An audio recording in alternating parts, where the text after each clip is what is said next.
It was a rainy Thursday morning in downtown Seattle, Washington. The sky hung heavy with gray clouds, the sidewalks glistened with fresh rain, and the traffic moved at a sluggish pace. Inside one of the city's most upscale office buildings, nestled on the 17th floor, the headquarters of a fast-growing fashion startup named Nova Muse buzzed with energy. Models, interns, and assistants walked in and out of glass-walled rooms, their arms full of fabric samples, iPads, and mood boards. At the center of it all stood Vanessa Carter, the company's 32-year-old founder and CEO. Tall, sharply dressed in a beige trench coat and black stilettos, Vanessa oozed power and perfection. She was known not only for her fashion instincts but also for her sharp tongue and ruthless demeanor. People either feared her or worshipped her. There was no in-between. That morning, Vanessa was pacing in front of the camera setup in her office, filming a new behind-the-scenes segment for her growing YouTube channel. It was all part of the image, raw, powerful, and totally in control. Just then, a young delivery boy stepped into the reception area, holding a large cardboard box and wearing a soaked red jacket. His cap was pulled low, and his shoes squeaked against the floor. He looked around, clearly unsure where to go. His name was Liam Dawson, 19 years old, working double shifts at a local courier service to support his mother and younger sister. He stepped hesitantly toward the reception desk. "Delivery for Vanessa Carter?" The receptionist barely glanced up. "Leave it here." Liam shifted awkwardly. The order says it needs to be signed off, directly." At that moment, Vanessa stepped out of her office. Cameras were still rolling behind her, and her makeup artist trailed a few steps behind. Seeing Liam standing there, drenched and nervous, holding a slightly dented box, she frowned. She hated uninvited disruptions. "What is this?" she asked, striding over with irritation on her face. "Package for you, ma'am."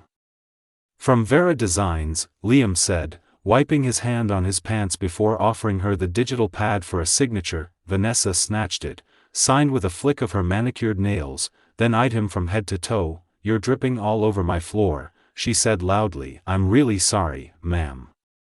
"It's raining and, do you know where you are?" she snapped. "This is Nova Muse, not some grubby street corner. Next time, don't show up looking like a wet rat." Her assistant laughed awkwardly. One of the videographers turned the camera slightly to capture the exchange. Vanessa didn't stop him. In fact, she tilted her head and smirked. "Actually," she said with mock amusement, "let's keep this part. Authentic behind-the-scenes content, right?" Liam flushed red. He wasn't sure what was worse, the cold rain or the heat in his face. He gave a small nod, murmured an apology, and quickly exited the office. As he walked down the hall, he heard laughter echoing behind him. The video went viral within a day. Titled, "Crazy CEO Gets Interrupted by Delivery Boy During Shoot," it was meant to be funny. Vanessa even leaned into the attention. But the comments weren't all positive. Was that necessary? He was just doing his job. Kinda mean tbh. This woman really thinks she's the queen or something. But for Vanessa, bad press was still press. She gained 50,000 new subscribers that week. Her company's followers grew too. She felt invincible. Liam, on the other hand, spent that night alone in his tiny room in the suburbs, replaying the video someone had tagged him in. His hands trembled slightly, not from anger, but from embarrassment. He didn't even want to show his face at work the next day. He'd never been humiliated like that, especially in front of so many people. His mom noticed his silence that evening. "You okay, sweetheart?" she asked gently, spooning soup into his bowl. "Yeah," he said after a long pause. "Just a bad day." But inside, something shifted. Liam had always been a quiet, kind kid. Not much of a fighter. But that day triggered something. A voice that said, "You'll show them one day." Years passed. By the time Liam turned 23, he had saved every cent he could from delivery jobs. He skipped nights out, worked weekends, and watched hours of free coding tutorials online. He studied UI/UX design, learned about e-commerce, built websites for local clients, and slowly made a name for himself. At 25, he co-founded a small sustainable fashion tech startup with a college friend. They called it Threadloop, an AI-powered platform that helped small designers launch and sell their collections directly to buyers without middlemen. Unlike Novamuse, which flaunted luxury and exclusivity, Threadloop was grassroots and community-driven. It exploded in popularity among Gen Z and young designers. Investors started calling. Influencers began raving about it. Meanwhile, Novamuse was losing steam. Vanessa, now 38, was still trying to stay relevant. But her flashy image no longer landed the same. A few bad PR moments, declining sales, and poor decisions during a recession hit the company hard. She started quietly looking for buyers. That's when Liam saw the article, Novamuse reportedly looking for acquisition offers. He stared at it for a long moment. The name still stung, but then, he smiled. He made a call to his legal team. I want to make an offer. Discreetly. Liam Dawson wasn't a vengeful man by nature. But something about seeing Novamuse, the empire that once laughed at him, slowly crumble stirred a strange sense of poetic justice within him that he didn't want to gloat. He didn't want revenge. He wanted closure. And maybe, a little satisfaction. Through a third-party investment group, Liam made a quiet bid for Novamuse. He was very deliberate. His name was nowhere on the paperwork. The offer wasn't flashy, just attractive enough for a struggling founder to take seriously. Inside Novamuse boardroom, Vanessa Carter sat across from her legal advisor, flipping through the proposal. Who are these people? She asked, frowning. Small firm. Based out of Portland. Solid track record, and honestly, this is the best offer you've had in 6 months. Vanessa hesitated. Her pride didn't want to admit defeat. But she was exhausted. Sales had dropped by over 40% in the last year. The social media metrics were tanking. Investors were pulling out quietly. Her online image had taken too many hits, from an insensitive comment during a live stream to an exposé by a former employee about the toxic workplace culture. She was bleeding from too many sides. All right, she said finally. Let's schedule a signing. 2 weeks later, Threadloop Technologies officially acquired Novamuse. The press didn't catch on at first. It was listed under a shell company. Vanessa handed over control in exchange for a generous payout and a clause that let her walk away without a public announcement. She didn't even know the face behind the deal. That was, until one afternoon, she received an email from Liam Dawson. Subject: Congratulations, thank you for the opportunity. You may not remember me, but I remember every word. Liam, the wet rat. Vanessa's jaw dropped. That it was like a jolt of electricity down her spine. She clicked on his LinkedIn. His face stared back, clean-cut, confident, CEO of Threadloop Technologies. Listed in Forbes 30 Under 30, backed by top-tier investors, and loved by the very generation her brand had failed to connect with. For a second, she thought it was a prank, but no. It was real. Liam had bought her company. She leaned back in her chair, stunned. The room felt too quiet. Meanwhile, inside Threadloop's downtown office in Portland, Liam stood at a glass window, looking over the city skyline. His team had just completed the integration of Novamuse platform into Threadloop's back-end systems. He didn't feel triumphant, he felt complete. You really pulled it off, said his co-founder, a woman named Julia Hart. I mean, poetic justice much? Liam smiled faintly. I didn't do it for payback. I just wanted to prove something to myself. And did you? He nodded. I'm not that delivery kid anymore. The next few months were a whirlwind. Under Liam's leadership, the Novamuse brand was rebranded entirely. The toxic culture was cleaned up. He hired a new creative director, someone who had once been blacklisted by Vanessa for not being the right look. The new Novamuse became inclusive, real, and community-powered. Employees who had once been ignored were promoted. The culture shifted.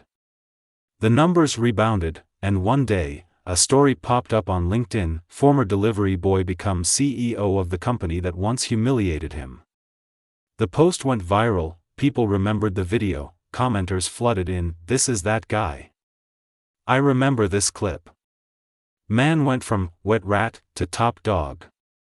So proud of you, Liam. That's how you do it." The article was picked up by BuzzFeed, Business Insider, even Vogue. Vanessa, meanwhile, had disappeared from the public eye.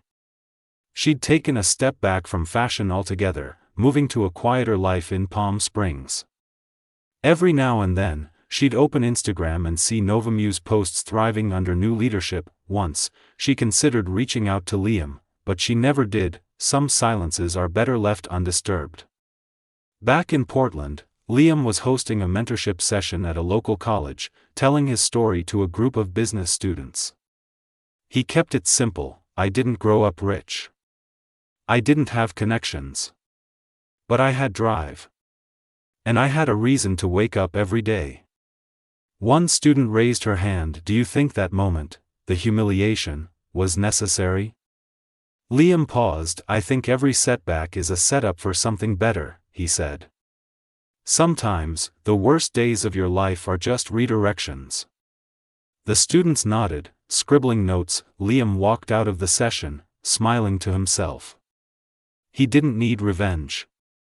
He had something better: growth, success, and peace. 6 months after acquiring Novamuse, Liam was invited to speak at a major fashion tech summit in New York City. The topic? The new era of inclusive fashion leadership. It was surreal. He stood backstage in a sharp black suit, hands steady, watching the crowd fill up.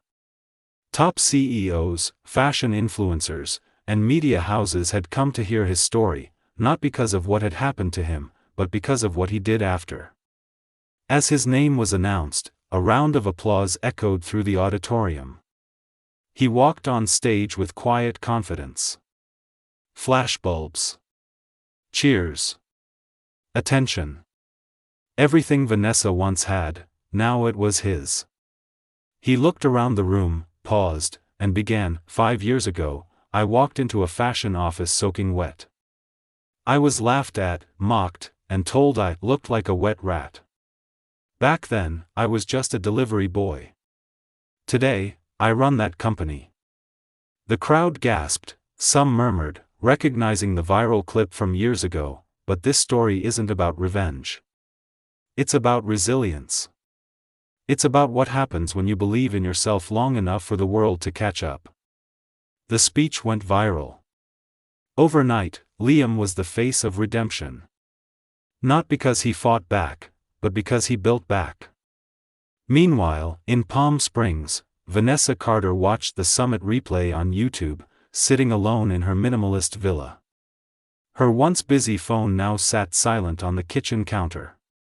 No more invites. No more interviews. Just silence. She leaned back and listened to Liam's speech. He didn't mention her by name, not once. And that stung even more. She used to think she was untouchable. That success meant stepping on whoever you needed to. That the camera was always on her side. But now, the camera loved him. A few weeks later, Vanessa made an unexpected appearance. She walked into the new Novamuse flagship store in Seattle. The place looked nothing like her original design. More open, more inclusive. Models of all sizes on posters. A creator's wall displaying names of indie designers from marginalized backgrounds.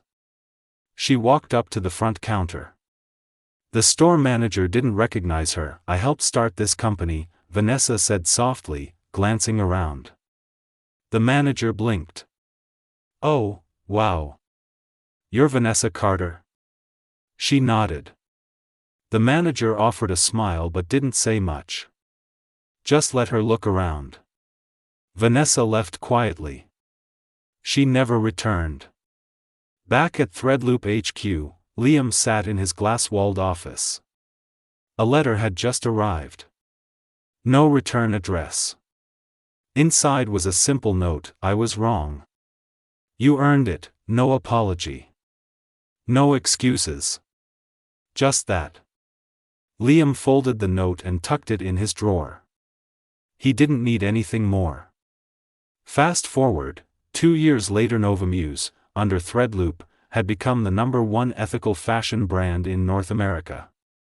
Liam launched a startup incubator, funding young creators from tough backgrounds. He partnered with mental health organizations, supporting delivery drivers, retail workers, and gig employees, people like who he once was. He never flaunted his wealth. He still preferred his old beat-up sneakers to designer shoes. But people respected him. He was living proof that dignity was never about status. It was about how you carried yourself, even when soaked, humiliated, and ignored. Final scene: a new viral video surfaced on TikTok. A delivery guy, drenched from the rain, walked into a boutique and was immediately offered a towel and coffee by the staff. On the wall behind him, a poster read, "Every customer is a person. Every person deserves respect."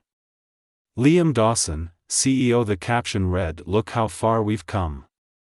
Now I hope you enjoyed this video. If you did, please hit the like button and subscribe to our channel for more such videos.